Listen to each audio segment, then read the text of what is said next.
গৰুখিনি কোনে আমাক গেছুৱে দিছিলে লুহিঘাটৰ পৰা বৰপথ খেদি আনিবলৈ।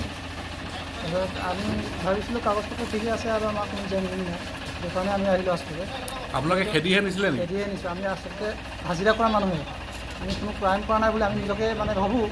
এতিয়া যিখিনি চোৰাংকৈ গৰুটো আচলতে কোনে আনিছিলে তাৰ পৰা? তাত কোনে থৈছিলে? তাৰ পৰা বজাৰৰ পৰা ইহঁতে লুহিঘাটলৈ দিছে, লুহিঘাটৰ পৰা আমাক চমজাই দিছে বৰপথাৰ বজাৰত আছে গেছু নামৰ মানুহজন। গেছু আৰু তাৰ লগত কোন জড়িত আছে? গেছু তাৰ লগত আৰু তৃতীয় পাৰ্টি কোনোবা জড়িত আছে যদিও সেই কথা আমি নাজানো। গেছুৱে ক'লে নিবলৈ বৰপথাৰ বজাৰলৈ আনিবলৈ আমাক দায়িত্ব দিছে।